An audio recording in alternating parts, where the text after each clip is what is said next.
Hello, this is Coastal News, an unofficial home and away podcast where we dissect the latest week's episodes and discuss the happenings and residents of our favourite fictional town, Summer Bay.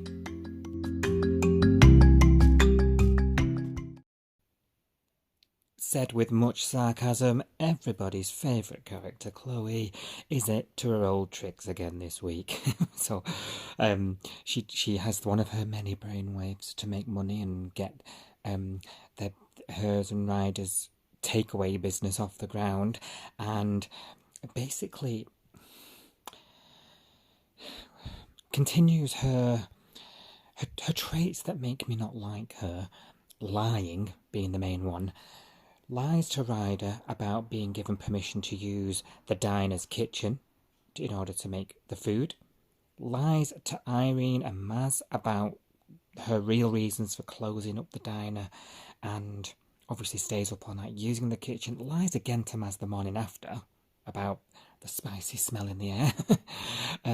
Just basically lying, and she comes clean and to Ryder at least, and explains only when it becomes a bit apparent that she's not really going to continue to get away with it. And I think, Ryder, part of me thinks, looking at him, he's starting to wake up to her ways a bit. I've been a bit disappointed. I've been saying this quite a lot when I've been discussing these two. Been a bit disappointed in Ryder and his acceptance of the way Chloe is. And her behaviour at times, and I think maybe he's starting to, internally and personally in his mind, starting to wake up to her and her behaviour, and there's definite times I've noticed where he's challenging her more now about it, but that doesn't make things any better. He still ends up going along with it, so I think this is going to come to a head at some point down the line.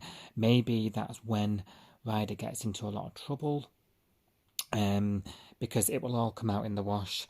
And also, not even to mention, it looks like the diner's open quite late.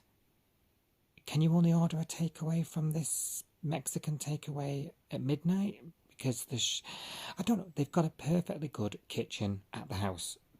You could make a taco at the house. Like, I don't understand why Chloe is just causing trouble. And actually, Maz has an investment in the business, in La Cucaracha, obviously.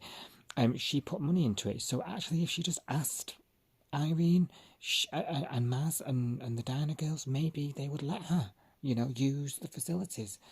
If you just do things the right way, I mean, obviously it won't make for a great TV if she's a nice girl and all the rest of it, but it just doesn't help with the fact that you don't already like the character and then she behaves like this. It will all end in tears. We all know it.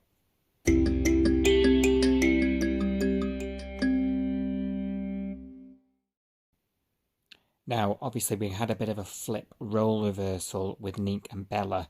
Before the accident, Bella didn't want anything to do with Nick, and she's now seeing things a bit differently, having nearly lost him in her eyes. So, she's been by his bedside at the hospital. She's tried to be there after he's woken up from his coma. Had that running, which we discussed on last week's episode with Tane, and Nick actually told her he didn't want to see her. And that's really affected Bella, and I think she feels very strongly about things, doesn't she?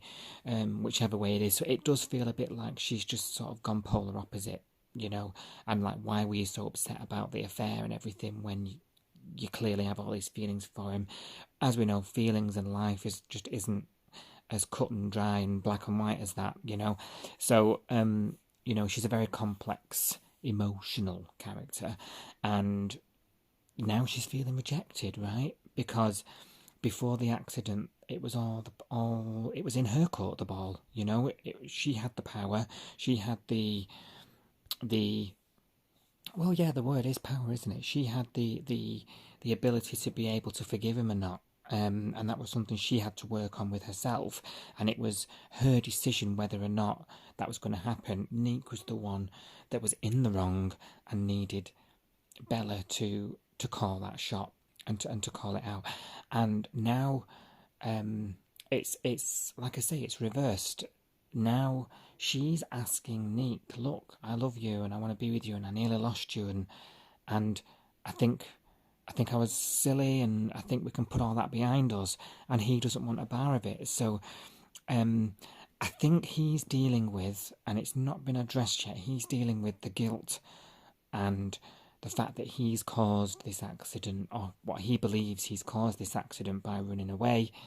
None of them would have been in the car had it not been for them looking for him, yada yada yada. So I think this is where it's all coming from, and awful scene when he sort of goes to the apartment to see Bella. She sort of lights up, doesn't she? She's like, you've come to speak to me, come to tell me that everything's going to be okay. And he says, no, I don't feel anything for you, and now you know. And tells her, stop texting, stop calling, just stop. I don't want anything to do with you. And she chases him out and tries to talk to him or screams at him in her Bella way. And it just doesn't go anywhere. So and he's done with it from what we see. And it's only, obviously with Dean being still in hospital, it's only when Mac sort of has a sit down with her and says, look, life goes on. It hurts now. And over time it won't, and you need to live your life and, get on with things, and it will, over time, it will get better, give her a really good chat. And I think she really got through to Bella at that point. And Bella then goes, obviously, as we see later on, goes to visit Nick and says, I'm finished with you. I've come round now, I'm thinking straight, and I'm telling you, you have lost the best thing that ever happened to you. And I just thought, go on, girl, go on. You've been reminded by Mac that you are your own person. It's not, not everything is you and Nick. You've got your own life to lead. You've got your own aspirations, and he cheated on you so quick, girl. Is he really worth all this aggro? He's doing well. You've wished him well. He's still here. He's alive. He's well. He's out of hospital. Let him get on with it. And she's right. He will come eventually. When everything settles down, he'll come to realise that he's really, he's let that boat sail when he probably shouldn't have.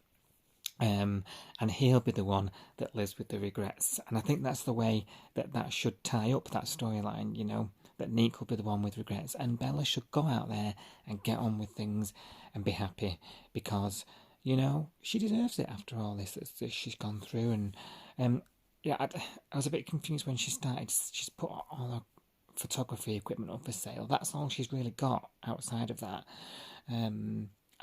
relationship, and I think she should really focus her energy on that, and I hope she does, and I hope she becomes a big success as a result, and Nick realises he's been a bit of a tool, and he's got to go on that journey, right? He's got to go through the motions to get there, and I think he will, but in the meantime, Bella, leave him to it, and if later on down the line, the times are right, the stars align, and it makes sense, maybe it'll happen. But you'll know when it's right.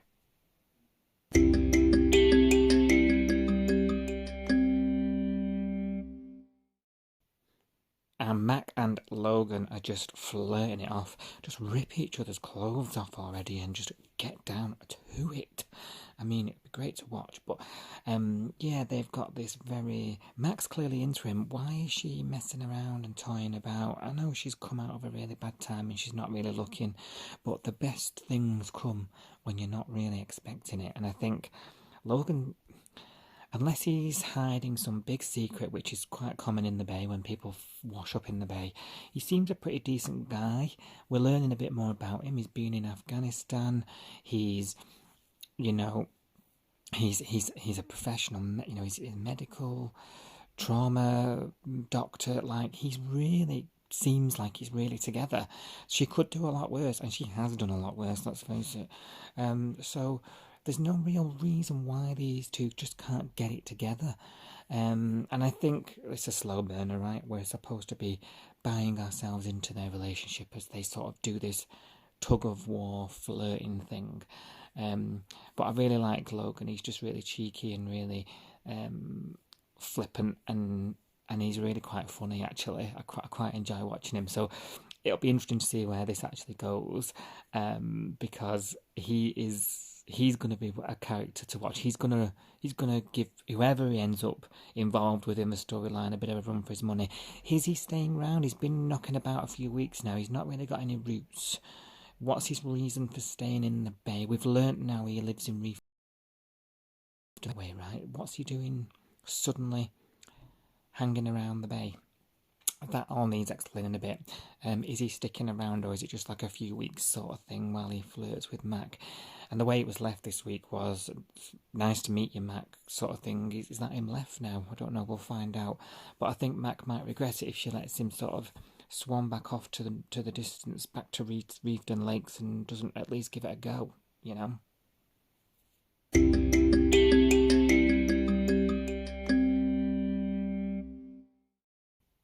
So, Cash has got a sister. She's called Felicity, brackets, flick, close brackets, and she's a bit of a wild child. They're now homeless, which might mean they're coming to the Bay to settle down, because it looks like they don't live in the Bay. And she's become very acquainted to Tane in the nightclub. I mean, even if you worked somewhere, you wouldn't be dancing on the bar and behaving that way, would you? So she's definitely a bit of a wild child, giving Tane a bit of his run for his money. I think Tane is going to regret sleeping with her. I think he's acting out, isn't he? He's hurt. He's just getting something out of his system, right? And it's now, there's been a bit of a layer of complexity added to it, because he's now ended up sleeping with the local cop's sister. So if she ends up involved in feelings and all that, and ends up breaking her heart or whatever, he's going to have Cash to deal with, and this, and all that drama that's going to ensue. Whereas if it was just a random that he'd met in a club that's not associated with anybody else in the Bay, he could have been just using her and for what he wanted to do, like I say, just get all his hurt out of his system, and just feel a bit free after everything that's gone on with Ziggy. So you can't blame him for that. But this now, you can see on his face when Cash turns up on the driveway, and he's like, oh my God, what have I done? I think Tana's going to regret it. I'm not sure. She doesn't seem the bunny ball type. She seems a free spirit like him as well. Maybe it'll all work out, but there's a reason why, of all the clubs, of all the discos, them two lock eyes on each other. There's a reason, and I think we've got some storyline there to come. It's going to involve Cash and Tane having some sort of rivalry, I think. Some sort of protectionist behaviour from Cash over his sister, I reckon. Because I don't think Tane is after anything serious. And if she is, and she ends up developing feelings for Tane or anything like that, then, there's going to be some heartbreak, isn't there?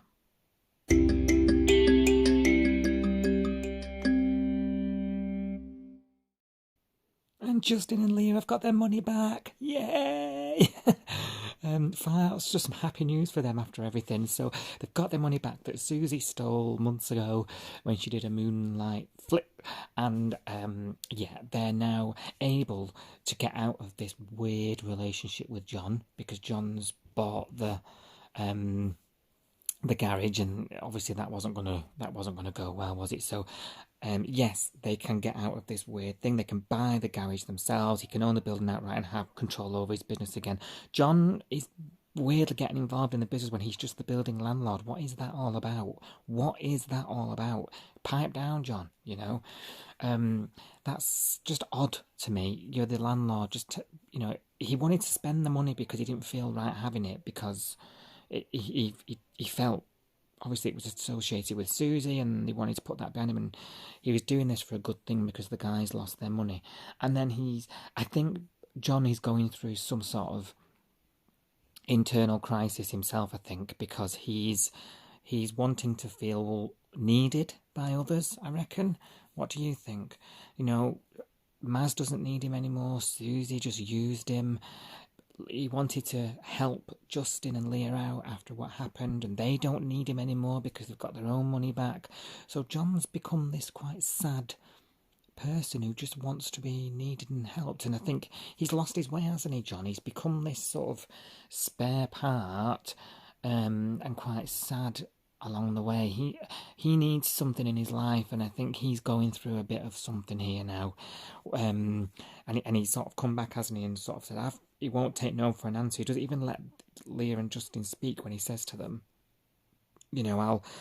I'm staying the landlord. You guys can use that money to buy your dream house. That's what you were going to do. And I think if that's the way this plan stays, I think Justin and Leah need to have a very difficult conversation with him. Look, you're a landlord. Back off. The business is still mine. John's bought the building, not the business. Despite how good his ideas are, I know Leah said he had a couple of good ideas, but he just wants to be needed and wants to help. And I think that's because he's got not great else going on in his life. And you can't blame him for wanting to do that. He won't be the first person to interfere when it was really inappropriate because they were lonely. And I think it's a really difficult, especially going through the pandemic recently. This is a story that actually will touch a lot of people because, a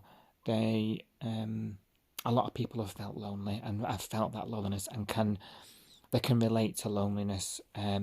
Even if you don't live alone or you're not alone, you can still feel that. It's a very relatable story. So it's going to be a bit of a sad one with John, because John's a bit of a goof and a bit of a joke character normally.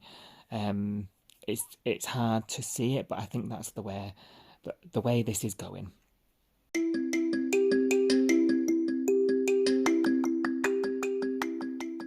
That brings us to the end of this week's Coastal News podcast. Thanks once again for tuning in. I do appreciate your support. Please like, follow, share the podcast and help grow and allow others to come and join in the conversation. Speaking of which, we will be tweeting along to episodes. Do join in and have a chat as they air on Channel 5 during the week. And I'll see you next week.